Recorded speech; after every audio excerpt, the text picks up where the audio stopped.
तुम्ही आत्ता जो प्रश्न विचारला नवीन विषय आहे का?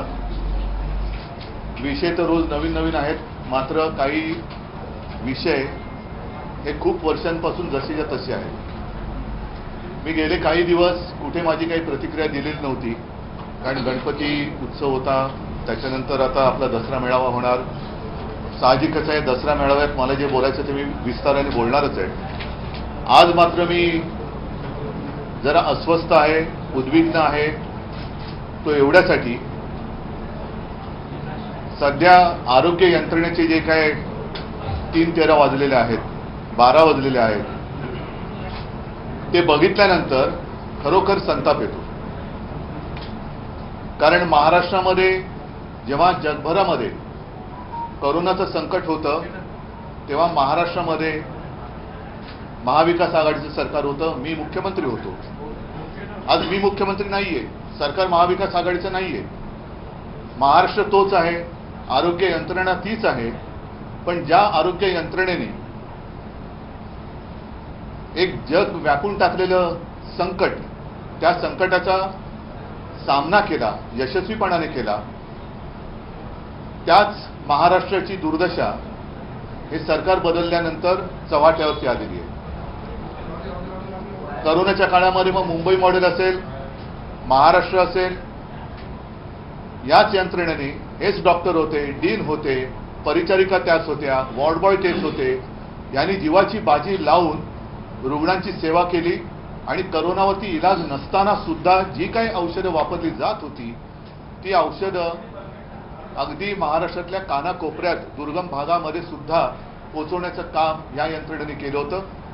माझ्या माहितीप्रमाणे कदाचित महाराष्ट्र हा पहिला किंवा एकमेव असा प्रदेश आहे, राज्य आहे, की दुर्गम भागात ड्रोननी सुद्धा औषधं पुरवठा केला गेला होता. ड्रोननी सुद्धा औषधं पुरवली होती.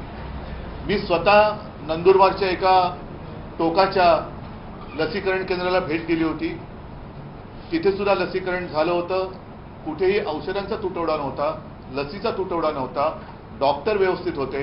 अगदी काही डॉक्टर्स आणि रुग्ण म्हणजे परिचारिका असतील किंवा वॉर्ड बॉय सुद्धा, यांचा सुद्धा त्याच्यामध्ये मृत्यू झाला. पण ते कुठेही मागे हटले नाहीत, योद्ध्यासारखे लढले. आणि त्या योद्ध्यांना आज बदनाम केले जाते. गेले काही दिवस ठाण्याचं रुग्णालय असेल, कळव्याचं असेल, छत्रपती संभाजीनगरचं रुग्णालय आहे, नागपूरचं आहे, अगदी नांदेडचं आहे, अजूनही काही ठिकाणच्या बातम्या येतातच आहेत. जबाबदार कोण? आणि मी आज जो म्हटलं की मला संताप एवढ्याच गोष्टीचा आलेला आहे, याच गोष्टीचा आलेला आहे. एक तर जबाबदारी कोणी घेत नाहीये. ज्या वेळेला हे संकट महाराष्ट्रावरती आल्यानंतर मुख्यमंत्री कुठे आहेत? मी ज्या सरकारला 1 फूल 2 हाफ म्हणतो, ते 1 फूल 2 हाफ कुठे आहेत? त्यातलं 1 फूल आणि 1 हाफ तर दिल्लीत आहेत, दुसरा हाफ कुठे आहेत कल्पना नाही मला. पण इकडे हॉस्पिटलमध्ये बळी जात असताना महाराष्ट्राचे मुख्यमंत्री हे दिल्लीमध्ये बसलेले आहेत. नक्षलवाद्यांचा सामना कसा करायचा? जरूर ते एक संकट आहे, पण रुग्णालयामध्ये जेवढे आज बळी गेलेले आहेत, तेवढे काही वर्षांमध्ये नक्षलवाद्यांच्या हमल्यामध्ये बळी गेलेले नाहीत. मुख्यमंत्र्यांचं आणि दुसऱ्या हाफ उपमुख्यमंत्र्यांचं कर्तव्य होतं की या ठिकाणी जाऊन तुम्ही नेमकं काय आहे हे कारण शोधलं पाहिजे. नांदेडच्या डीनवरती सदोष मनुष्यवधाचा गुन्हा दाखल केलेला आहे. ठीक आहे, जो कोणी गुन्हेगार असेल, जर गुन्हेगार असेल तर जरूर त्याला शिक्षा द्या. पण नेमकं नांदेडच्याच डीनवरती सदोष मनुष्यवधाचा गुन्हा का दाखल केला गेला? कळव्याच्या रुग्णालयामध्ये सुद्धा बळी गेले, छत्रपती संभाजीनगरमध्ये सुद्धा बळी गेलेत, नागपूर सुद्धा त्या नागपूरमध्ये सुद्धा बळी गेलेत. पण हा काही योगायोग आहे का की ज्या डीनला एका मस्तवाल गद्दार खासदाराने संडास साफ करायला लावला? कोणत्या जाती जमातीचा? आदिवासी आहेत असं ते म्हणतात. मी कधीच जातपात असं बघितलेलं नाहीये, सगळ्यांना एका न्यायाने मी वागवलेलं आहे. पण संडास साफ करायला लावल्यानंतर त्या गद्दारावरती अॅट्रॉसिटीचा गुन्हा दाखल केला गेला, म्हणून धमकवण्यासाठी त्या डीनवरती सदोष मनुष्यवधाचा गुन्हा दाखल केला गेला आहे का? औषधांचा तुटवडा हा राज्यभर आहे. ह्या 2-3 बातम्या आहेत की मंत्री म्हणतायत की औषधं मुबलक आहेत, पण प्रत्यक्षात खडखडाट आहे. ह्या बातम्याच मी मुद्दा म्हणून तुम्हीच तुमच्याच माध्यमातून आलेल्या बातम्या आहेत. मग त्या इलेक्ट्रॉनिक मीडिया असेल किंवा प्रिंट मीडिया असेल, जे तुम्हीच छापलेल्या आणि तुम्हीच दिलेल्या बातम्या आहेत. मग हे नेमके मंत्री कोण आहेत? कारण हे खातं हे विभागलं गेलेलं आहे. आरोग्य खाते विभागले गेले, हॉस्पिटल कोणाकडे आहेत, बाकी काय कोणाकडे आहे. पण मग हे जे मंत्री दावा करतायत ते कोणी असतील? ही एक बाजू ते मांडत असताना दुसरीकडे तो सुद्धा व्हिडिओ फिरतोय, तुमच्याच माध्यमातून आलेला आहे. चंद्रपूरमधली एक महिला सांगते की आम्ही काय करणार, औषधं आणण्यासाठी आम्हाला लिहून दिलं जातं आणि बाहेरून औषधं खरेदी करा असं सांगतायत. मग प्रधानमंत्र्यांच्या ज्या काही योजना आहेत, महाराष्ट्र सरकार ज्या काही योजना आहेत, महात्मा फुले काय जन आरोग्य योजना आहे, आणखीन काही योजना आहेत, मुख्यमंत्री सहायता निधी आहे, तो मुख्यमंत्री सहायता निधीतून ह्या सगळ्या औषधांचा खर्च केला जाणार आहे का? कारण त्याची सुद्धा एक मला असं वाटतं चौकशी व्हायला पाहिजे की नेमकी ती मदत कोणाला जाते, ती बिलं खरी आहेत का त्याच्यात सुद्धा काही आहे. हा एक संशोधनाचा विषय दुसरा होऊ शकतो. पण आज औषधं कुठे नाही. करोनाच्या काळामध्ये कुठेही औषधाचा तुटवडा नव्हता. आज दुसरी कोणतीही साथ नाहीये. साथ आहे ती भ्रष्टाचाराची साथ आहे. अगदी आरोग्य खात्यातली ज्या काही पोस्टिंग आहेत त्याच्यासाठी सुद्धा रेट कार्ड ठरवलं गेलेलं आहे असं म्हणतात, असं माझं कानावरती येतंय. अगदी औषधं खरेदी सुद्धा आता दरानुसारच, म्हणजे निविदा प्रक्रिया होणार बंद. मग हे कोणत्या तोंडाने भ्रष्टाचारावरती बोलणार? निविदा प्रक्रियेशिवाय जर का औषध खरेदी करणार असाल तर याचा अर्थ तुम्ही सरळ सरळ भ्रष्टाचाराला दार उघडं करून देत आहात. आज सुद्धा जिथे जिथे औषध खरेदी झालेली नाहीत किंवा औषधं पोचलेली नाहीत तिकडे कोणाचे दलाल बसलेत का याची सुद्धा सीबीआय चौकशी झाली पाहिजे. कारण जर मागे तुम्हाला कल्पना आहे, युतीचं सरकार होतं तेव्हा धरण फुटलं तर खेकड्यांमुळे धरण फुटलं होतं. अशी काही खेकडे त्यांच्या हातामध्ये हा कारभार गेलेला आहे का की जे हे जे काही धरण आहे ते फोडून भ्रष्टाचाराचं पाणी आपल्या शेतामध्ये वळवत आहेत, असं काही आहे का?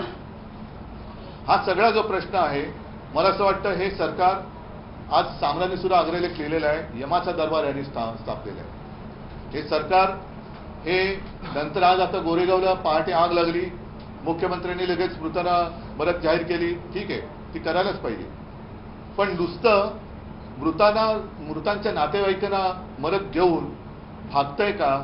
ज्यांचा जीव जातोय ते जीव काय कोणी परत आणू शकत नाही. यांच्याकडे स्वतःच्या जाहिराती करायला पैसे आहेत. हे सरकार, या सरकारला खोके सरकार म्हणतात. ते कशामुळे म्हणतात तुम्हाला माहिती आहे? त्याच्यासाठी यांच्याकडे खोके आहेत.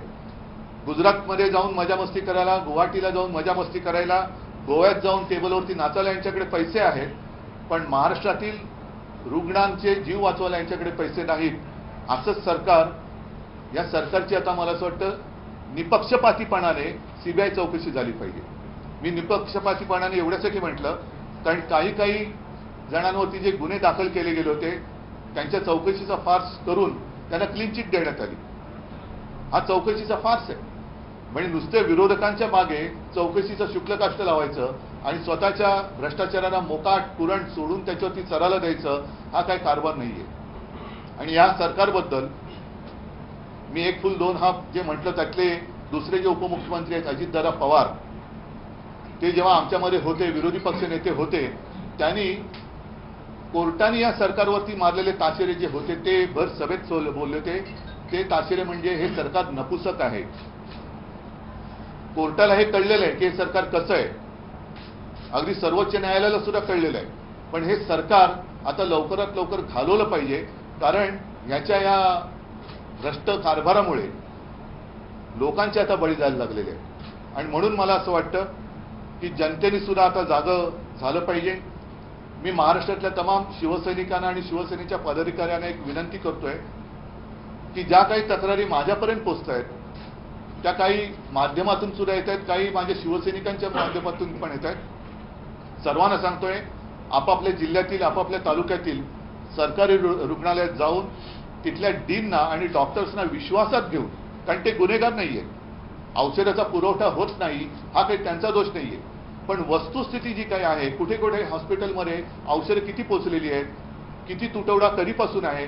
कारण मला आठवतंय की जोपर्यंत आमचं सरकार होतं तोपर्यंत महाराष्ट्रामधल्या प्रत्येक सरकारी हॉस्पिटलमध्ये किती कोणत्या म्हणजे रोज किती साठा आहे, तो साठा आणि पुरवठा हे सगळं कॉम्प्युटराइज होतं.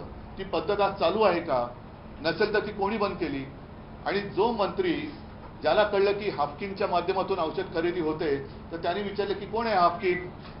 असे जर का दिव्य ज्ञानी मंत्री त्या खात्याचे कारभार सांभाळणार असतील तर पहिलं त्यांच्या बुद्धीवरती इलाज करायला पाहिजे आणि मग त्यांच्याकडे खातं दिलं गेलं पाहिजे. तर हा जो काही सगळा एक कारभार चाललेला आहे माणुसकीला सोडून चाललेला आहे. म्हणजे सगळे मंत्री पालकमंत्री कोण होणार याच्यासाठी रुसवे फुगवे चाललेले आहेत. मंत्रीपदासाठी मारामाऱ्या चाललेल्या आहेत.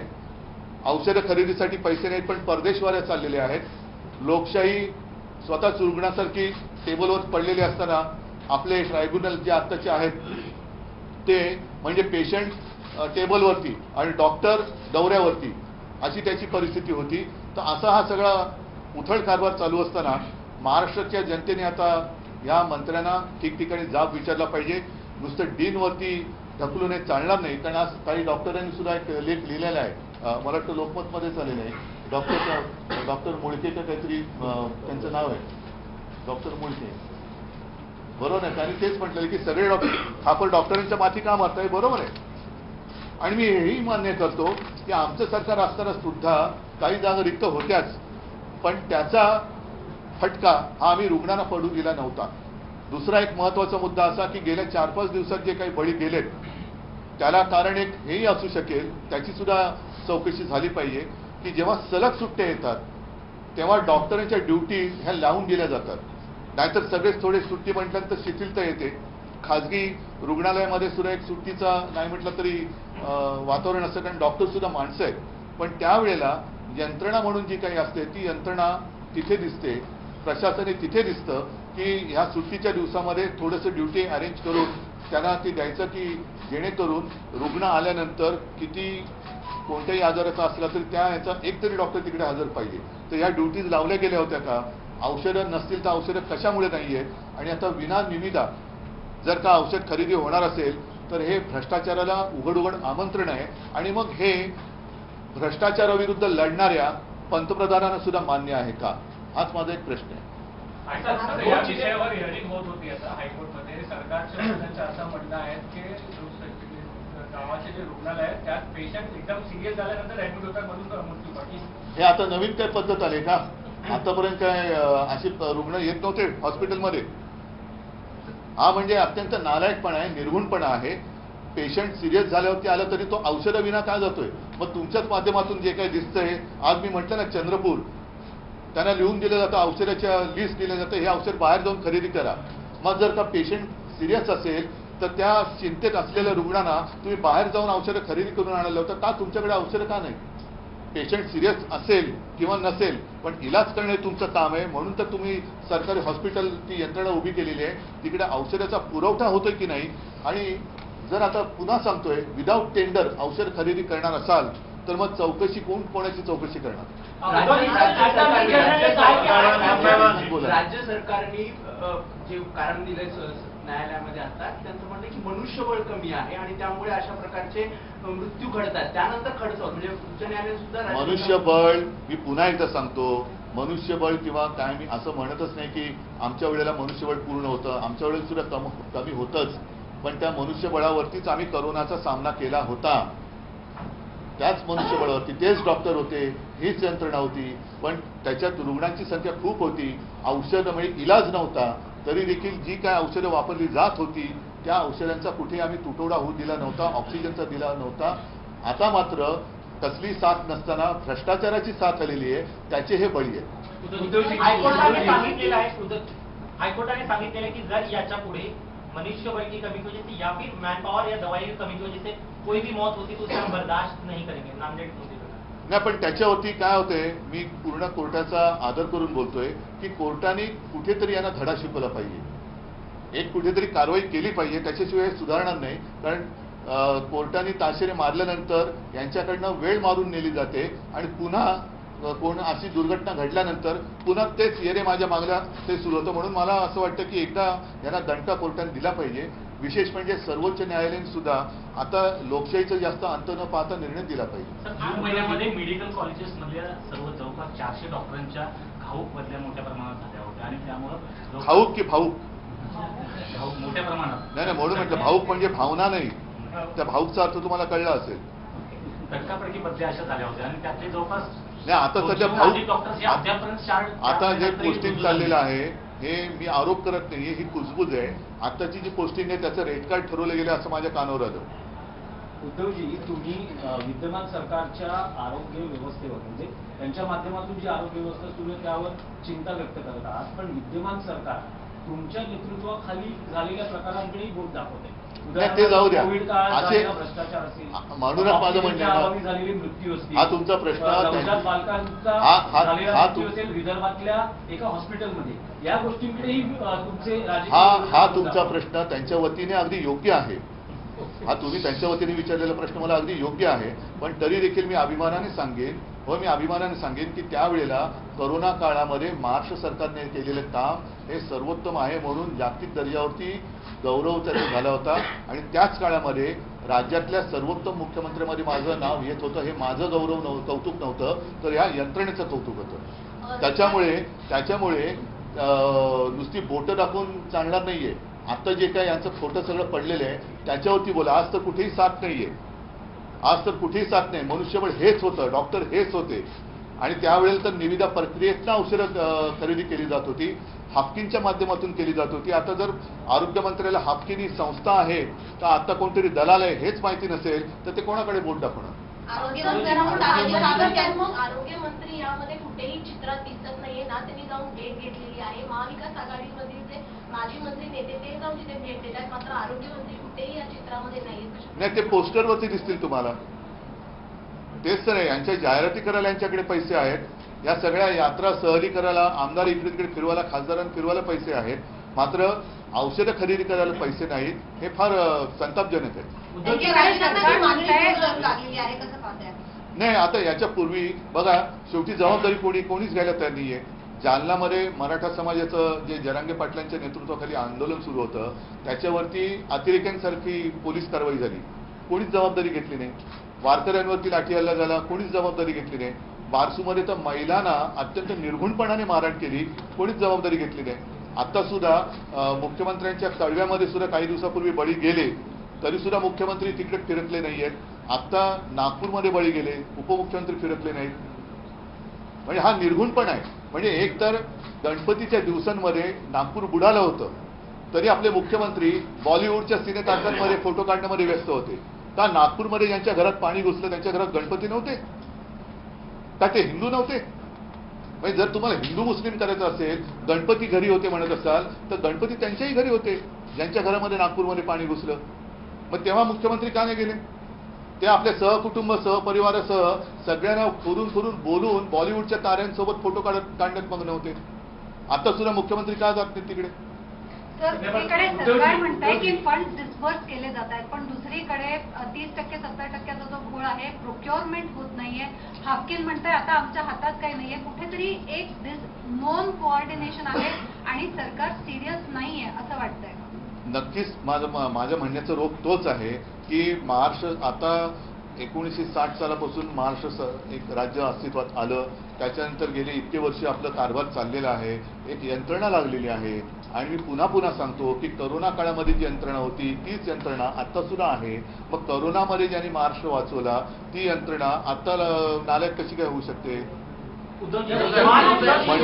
म्हणजेच यांचं फक्त धुसफूस चाललेली आहे, तुतू महिमा चाललेला आहे. पालकमंत्रीपदावरनं मारामाऱ्या चाललेल्या आहेत, मंत्रिपदावरनं मारामाऱ्या चाललेल्या आहेत, पण जनतेसाठी कोणीच लढत नाहीये.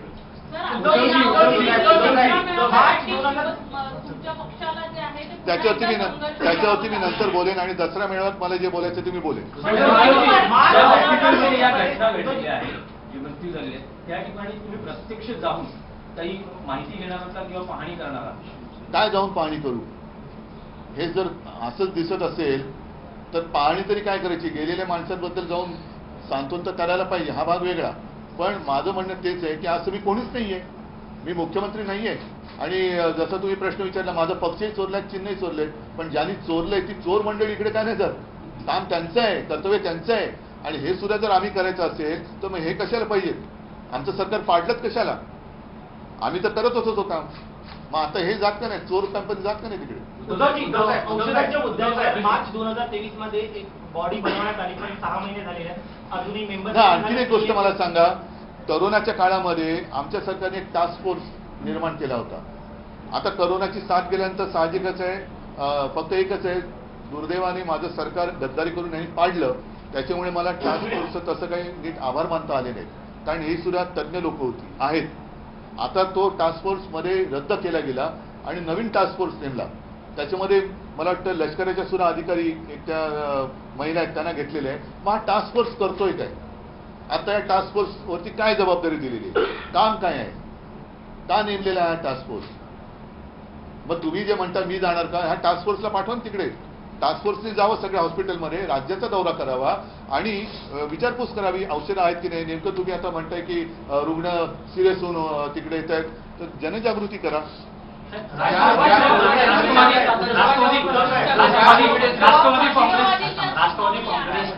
या संदर्भात आज निवडणूक आयोगामध्ये मला आज त्याच्याबद्दल काही बोलायचं नाहीये. मला फक्त महाराष्ट्राच्या आरोग्याबद्दल उत्तर न देता प्रतिमा मलिन करण्याचा प्रयत्न केला जातो असं मला वाटतंय का? म्हणजेच त्यांच्यामध्ये कर्तृत्व नाहीये ना, त्यांच्यामध्ये कर्तृत्व नाहीये, फक्त चिखलफेक त्यांची चाललेली आहे, चिखलफेक चाललेली आहे. हायकोर्टात आज सुनावणीच्या वेळी अटॉर्नी जनरलने सांगितलेले की नांदेडमध्ये जी काही घटना झाली आहे त्याच्यासाठी कोणालाच आपण जबाबदार ठरवू शकत नाही. पण म्हणजे काय, म्हणजे काय?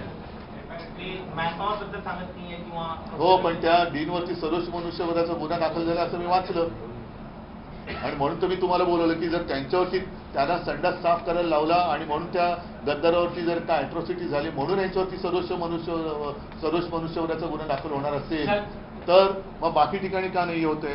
आधी नांदेड, त्याच्यानंतर संभाजीनगर, वारंवार केवळ दुर्घटना घडत आहेत, त्याच्यावर सरकारकडून काही कारवाई होताना किंवा प्रतिबंधात्मक उपाय होताना दिसत नाही.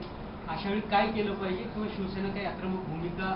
बघा, शेवटी असं आहे, शिवसेना आक्रमक भूमिका घेणार. आक्रमक भूमिकेचा अर्थ तुम्हाला कळतो, म्हणजे पुन्हा ह्याच डॉक्टरांवरचा ताण वाढणार, असंच त्याचा अर्थ झाला ना, की आम्ही आक्रमक झाल्यानंतर काहीतरी घडलं, पुन्हा ह्याच डॉक्टरांवरती ताण वाढणार.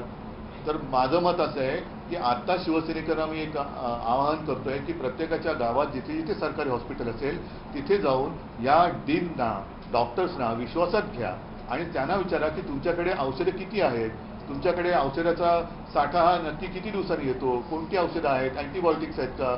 साधारणतः आता सीझनप्रमाणे जे रुग्ण असतात त्या रुग्णांना काही अँटीबायोटिक्स लागतात, सीझनप्रमाणे आजार बदलत असतात, औषधं लागतात, त्या औषधांचा साठा तुमच्याकडे आहे का? कारण मला आठवते की साधारणतः मार्च एप्रिलच्या सुमारास पुढचा पावसाळा लक्षात घेऊन आदिवासी पाडे असतील किंवा दुर्गम भाग जिकडे अतिवृष्टी असेल, होत असेल किंवा दरड कोसळण्याची शक्यता असेल, अशा ठिकाणी पाऊस सुरू होण्याच्या आधी काही औषधांचा साठा हा पुरवावा लागतो, म्हणजे धान्य पुरवावं लागतं. या सगळ्या काही यंत्रणा ह्या पुढचे सीझन लक्षात घेऊन आधीपासून त्यांना कामावं लावावं लागतं. उद्धव साहेब, मागील काही दिवसांपासून उपमुख्यमंत्री अजित पवार सरकारमध्ये सक्रिय दिसत नाहीयेत, त्यांची नाराजी असल्याचं समजतंय. तुमच्यासोबत ते उपमुख्यमंत्री होते, तुमचा अनुभव कसा आहे? सर, याला जोडून आहे की अजित पवार जेव्हा नाराज होतात तेव्हा काही सकारात्मक बदल जे आहेत ते त्यांच्या दृष्टीने घडून येतात असं देखील दिसून आलेलं आहे. माझ्या वेळेला तरी अशी काही त्यांची नाराजी वगैरे कधी मी काय बघितली नव्हती. माझ्याबरोबर सगळे काही व्यवस्थित होते, उलट ते चांगलं काम करत होते. म्हणून जी काही ज्या लोकांच्या पोटात दुखत होते त्यांच्या उरावरती आता अजितदादा बसलेले आहेत. त्याच्यामुळे खरं अजितदादांपेक्षा ज्यांच्या उरावरती बसलेत त्यांनी नाराज व्हायला पाहिजे आणि ज्यांनी त्यांना बसवलंय त्यांच्याही ते उरावर बसले म्हणून त्यांनी नाराज व्हायला पाहिजे. ज्या कोविड यंत्रणांचं तुम्ही कौतुक करताय त्याच मुंबई महानगरपालिकेच्या अनेक यंत्रणांची वेगवेगळ्या माध्यमातून चौकशी सुरू आहे, अनेकांना समन्स देखील जात आहे. ज्या कोविडमध्ये मी तुम्हाला तेच सांगितलं, आता दिनेशनी तोच प्रश्न विचारला होता. हे स्वतः भ्रष्ट लोक आहेत आणि म्हणजे आता काय होतं, काही गोष्टी मी दसऱ्याच्या वेळेस बोलणार आहे की कोणत्या तोंडाने चौकशी करणार, आज तर कोणतीही साथ नाही आहे. आणि त्यावेळेला सुद्धा जे कोविड काळातला भ्रष्टाचार म्हणतायत, मग कोविड काळाचा भ्रष्टाचार PM केअर फंडापासूनचा काढा, संपूर्ण देशाचा कारभार त्याची चौकशी करा, माझी तयारी आहे. जर मुंबई महापालिकेत घोटाळा झाला, भ्रष्टाचार झाला असा यांचा जर का समज असेल तर मग मात्र ठाणे, पिंपरी चिंचवड, नागपूर, बिगपूर पासून काश्मीर ते कन्याकुमारी तुमचं आहे ना सर्व काय समान नागरी कायदा, मग समान चौकशी करा. अगदी उत्तर प्रदेश पण त्याच्यात घ्या, गुजरात पण त्याच्यात घ्या. व्हेंटिलेटर कोणाकडनं घेतले होते, ते का बिघडले होते, या सगळ्याचा तुम्ही पर्दाफाश करा, आमची तयारी आहे. सर, या सरकारकडून वेगवेगळे मेडिकल कॉलेजेस जाहीर केले जातात, पण इकडे डॉक्टरांची भरती होत नाही असा आक्षेप डॉक्टरांनी घेतलाय. जे हॉस्पिटल्स आहेत मुंबईतले त्यांची तिकडे बदली केली जाते आणि त्यामुळे हा ताण वाढतो. तर भरती का केली जात नाही असं तुम्हाला? आता हाच तर मुद्दा आहे ना. आता त्यावेळेला नाही, मी तुम्हाला सांगितलं ना की त्यावेळेला जेव्हा मी हा कारभार बघत होतो तेव्हा तुम्हाला सर्वांना कल्पना आहे, मी ती जबाबदारी स्वतः घेतली होती एक कुटुंब प्रमुख म्हणून, आणि तुमच्याच माध्यमातून किंवा फेसबुक लाईव्हच्या माध्यमातून जनतेशी मी संवाद साधत होतो. कुठे आपल्याला काही कमतरता आहे ती त्यांना सांगत होतो, काय करावं हे सांगत होतं. तसं विश्वास देणारं आज कोणीच दिसत नाहीये. नुसतं स्वतःच्या अंगावरचं झुरळ दुसऱ्यावरती झटकायचं हेच काम यांचं चाललेलं आहे. मात्र यांना मिरवण्याचा जो काही एक शौक आहे प्रत्येक ठिकाणी, म्हणजे गणपतीमध्ये मिरवायचं, बॉलिवूडच्या लोकांना बोलवायचं, आणखीन कुठे जाऊन मिरवायचं, हे सगळे जे काही मिरवणं आहे ना, त्या मिरवण्यापैकी काही टक्के जरी पैसा या यंत्रणेवरती वापरला तरी मला असं वाटतं राज्य सुरळीत चालेल. उद्धवजी, संजय सिंगला अटक झालेली आहे. नाही, आज मी काही बोलणार नाही. या विषयावर मी रसरल बोलेन. सगळ्यांना धन्यवाद.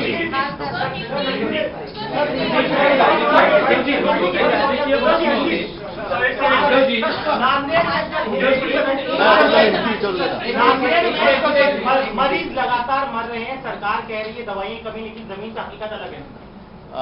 सिर्फ नांदेड़ ही नहीं, कुछ दिन पहले मुंबई के नजदीक थाना, जहां से मुख्यमंत्री उनके यहाँ जो हॉस्पिटल है कड़वा, छत्रपति शिवाजी महाराज हॉस्पिटल, फिर राजश्री छत्रपति शाहू महाराज शासकीय वैद्यकीय कोल्हापुर और डॉक्टर शंकरराव चव्हाण हॉस्पिटल नांदेड़, घाटी रुग्णालय छत्रपति संभाजीनगर, मेयो रुग्णालय नागपुर, सभी जगह पर यह दुर्घटना हुई है. और मैं तो यही कहता हूं, जो भी सिस्टम है, यंत्रणा, वो वही है जिसने कोरोना के समय में काम किया था, अच्छा काम किया था, और उसके नतीजे आप सबको पता है. उस वक्त मैं चीफ मिनिस्टर था और कई बार देश में एक अच्छा मुख्यमंत्री, उसमें मेरा नाम आया था. वो गौरव मेरा नहीं था, इन लोगों का था. यही डॉक्टर्स है, यही नर्सेस है, यही सब वार्ड बॉयज है. उस वक्त कोरोना के लिए कोई इलाज नहीं था, लेकिन जो भी दवाइयाँ यूज कर रहे थे उनकी कभी भी हमने कमी नहीं होने दी थी. आज अचानक ऐसे क्या हो गया, कौन सी ऐसी बीमारी है, कौन सी ऐसी महामारी आई है कि लगातार लोग मर रहे हैं और कोई कुछ नहीं बोल रहा है.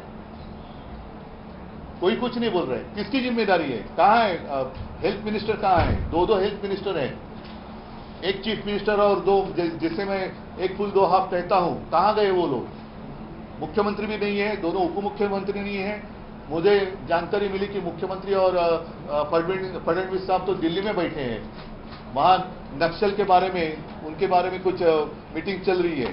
ठीक है, मैं मानता हूं वो भी विषय महत्वपूर्ण है, लेकिन जितने सारे लोग मर गए, दुर्भाग्य की बात है.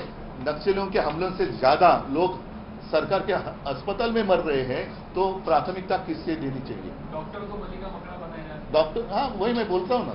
तो प्राथमिकता किसे मिलनी चाहिए? मुख्यमंत्री वहां जाने चाहिए, उप मुख्यमंत्री वहां जाने चाहिए. नागपुर में होने के बावजूद जहां से देवेंद्र फडणवीस जी आते हैं, उनके लिए मैंने एक शब्द का इस्तेमाल किया था तो बहुत ही मिर्ची लगी थी उनको. लेकिन आज वो क्या कहेंगे अपने आप को? नागपुर में हादसा होने के बाद भी देवेंद्र फडणवीस वहां नहीं जा रहे हैं. अजित पवार साहब तो पता नहीं उनकी नाराजगी दूर हुई या नहीं हुई. और दूसरे हमारे जो मुख्यमंत्री, जिसे इलीगल बेकायदा सरकार चालवणारे मुख्यमंत्री है, उनकी तो कोई जिम्मेदारी ही नहीं है. और सबसे दुख से भी ज्यादा मैं कहता हूं कि गुस्से की बात यह है कि नांदेड़ की जो डीन है, उनको एक हमारे गद्दार सांसद है, उन्होंने शौचालय, संडास साफ करायला लावलेला, और उसके लिए उनके ऊपर एट्रोसिटी की केस हो गई. और उसका नतीजा ये हुआ कि उनको अभी उनके ऊपर केस दाखिल कर दी गई, सदोष मनुष्यवधाचा गुन्हा. अगर उनका गुनाह है तो कड़वा में किसका गुनाह है, नागपुर में किसका है, छत्रपति संभाजीनगर में किसका है? जहां भी ऐसे सारे मृत्यु हो रहे हैं वहां कौन गुनहगार है? असलियत तो यही है कि खुलेआम भ्रष्टाचार चल रहा है. अब तो जो न्यूज आई है, विदाउट टेंडर वो दवाइयां खरीदने जा रहे हैं. मंत्री तो कहते हैं कि हर जगह अभी दवाइयां हैं, दवाइयों की कमी नहीं है, लेकिन सच्चाई यही है जिसकी असलियत जो है आपके माध्यम से सब पूरी दुनिया देख रही है. चंद्रपुर हो या कहीं भी हो, कोई पेशेंट जाता है तो उनको वहाँ दवाइयाँ नहीं मिलती, उनको प्रिस्क्रिप्शन दिया जाता है और बाहर से जाकर खरीद करके लाओ। तो बोलते फिर जो कुठली आपली ती महात्मा फुले फुले जन आरोग्य योजना है और प्रधानमंत्रियों की, फिर वो योजना गई कहाँ? तो ये सारा मामला देखने के बाद इनके पास कोई संवेदना नहीं रही है और इनको कोई भी सरकार चलाने का अधिकार नहीं है।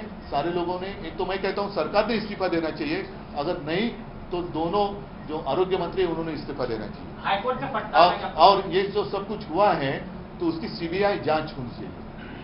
हाईकोर्ट में फटकार लगे, आपको लगता है कुछ बदलाव आएगा? क्योंकि कोर्ट में उनकी निजी कोर्ट ने फैसला देना चाहिए।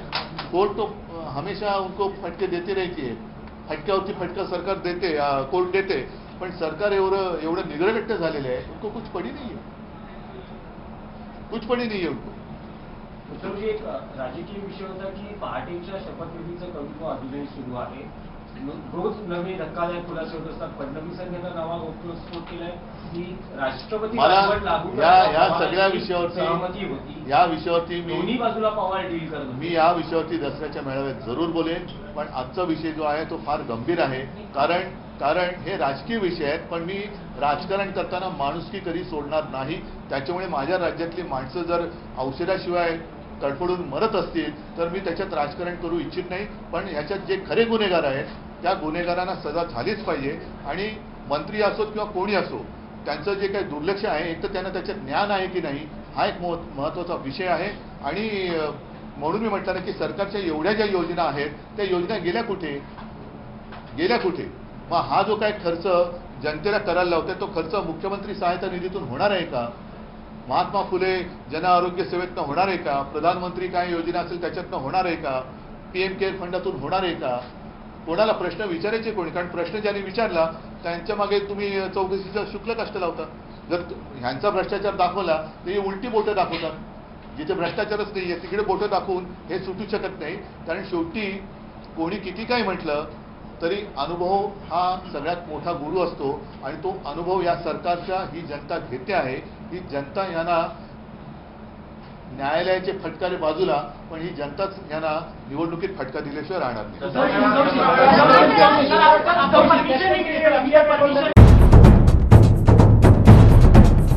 सह्याद्रीची उंची म्हणजे